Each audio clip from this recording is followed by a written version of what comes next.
こんにちは。五郎です。今回はソニー、インタラクティブエンタテインメントから販売されたプレイステーション5のリマスター版、マーベル・スパイダーマンのプレイ感想をお話しします。スパイダーマンとしての確立されたアクション、軽快なセリフ、そして何より楽しい移動。時間を忘れてニューヨークの街並みを飛び回りました。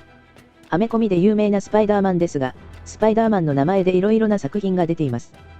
ただそれらは作品のシリーズごとで細かい設定などに違いがあります。ゲームのスパイダーマンも大まかなスパイダーマンという設定は一緒ですが、キャラクター同士の関係などはオリジナルになっているとのことです。投稿主はスパイダーマンシリーズ初体験、アメコミも映画も見る中で、本作を遊びました。まず、本作の簡単な紹介をします。ホームページより、新たなる敵がマーベル世界のニューヨークを脅かすとき、ピーター、パーカーの世界とスパイダーマンの世界がぶつかり合う。と紹介がある通り、マーベル世界のスパイダーマンとして、他の世界のスパイダーマンとは別の存在となっています。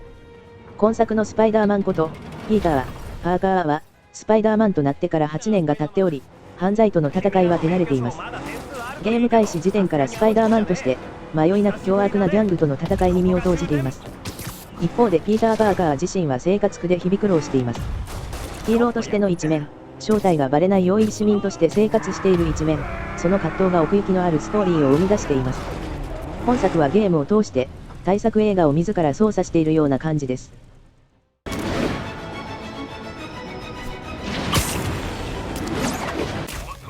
ストーリーの感想について語りたいと思います。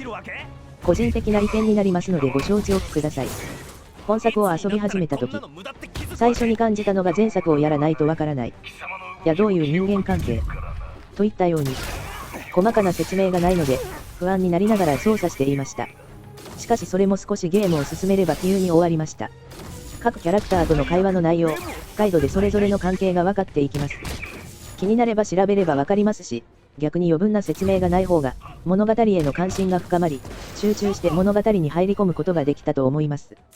ストーリーは、ピーターことスパイダーマンがギャングの親玉を捕まえたことから始まります。ギャングの親玉はもちろん悪いやつですが、裏社会を牛耳っていた存在であり、彼が捕まったことによって皮肉にもニューヨークが荒れてしまいました。スパイダーマンは新しく現れたギャングや犯罪を止めていきますが、ニューヨークを混沌の渦に巻き込む大きな存在との戦いに身を投じていきます。マーベルシリーズの悪役も多数登場しますが、正直投稿主はほとんど、いや全然知らないキャラクターばかりでした。それでも十分楽しめたので何も知らなくても楽しめると思います。洋画を見ながらゲームしている感じでした。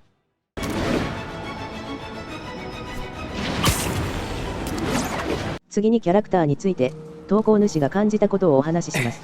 主人公のスパイダーマンであるピーターは正義感のある、奉仕精神のある青年です。スパイダーマンではない時の彼は、少し頼りないように見えますが、無償でヒーローをやって、一市民としてお金に苦労しているその姿には、応援をせざるを得ない存在です。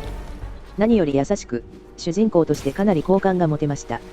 自己犠牲の精神が強すぎる気もするので、自己投影や共感をするというより、スパイダーマンという作品の主人公として、客観的に見て応援したくなる存在という感じです。一方でスパイダーマンに変身すると、陽気になり、軽快なブラックジョークや皮肉を飛ばします。おそらくスパイダーマンになると性格が少し変わる設定なのだと思います。普段抑制された感情が、爆発するとなると納得の感情です。ヒロインの MJ や次回作の主人公、マイルズ・モラレスも登場し、それぞれの操作パートもあります。その際はステルスで進むパートになります。投稿主は、そういうゲームに慣れていないので心臓に悪いです。MJ との関係は、応援したくなります。多分ピーターには幸せになってほしいなと感じたからかもしれません。ヒーローの孤独を埋める存在は大事な気がしますよね。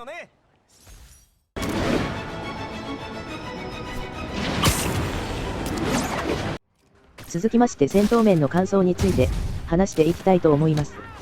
プレイヤースキルの低い投稿主にとっては難易度が高かったです。スパイダーマンとしては軽快に敵の攻撃を回避し、華麗に敵を仕留める。そんなアクションが求められるのかと思います。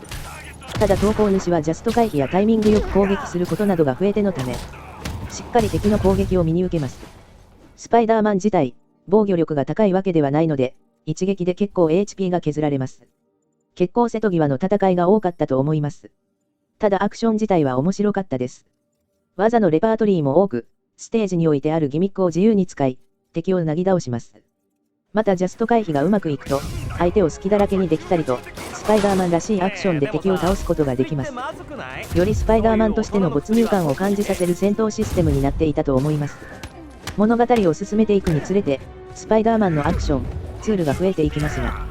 投稿主はほとんど使いこなせなかったことをお伝えしておきます。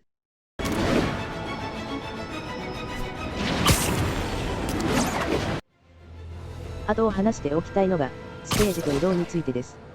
今作はスパイダーマンがいるニューヨークの世界が美麗に描かれています。投稿主はニューヨークに行ったことはありませんが、テレビで見たことあるような建物が数多くあり、聖地巡礼したら面白いだろうなと思わせる街並みでした。そしてそんな街並みを自由自在に飛び控えれるのがものすごい楽しいです。広大なマップですが、ファストトラベルを使用せず、移動したくなってしまい、時間がどんどん吸い取られてしまいました。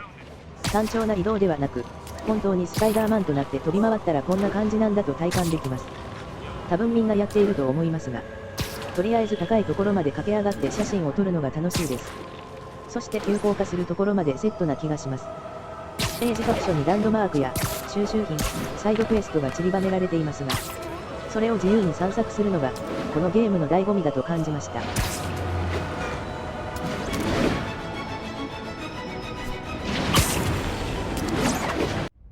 ここまでご視聴いただきありがとうございました。総評となります。両ゲーはあまり触らない投稿主でしたが、PS プラスのカタログからなくなる直前ということで、触ってみました。現在はカタログから削除されています。ストーリーは、シンプルな完全懲悪に合わせて、ヒーローの裏側を描かれていて、面白かったです。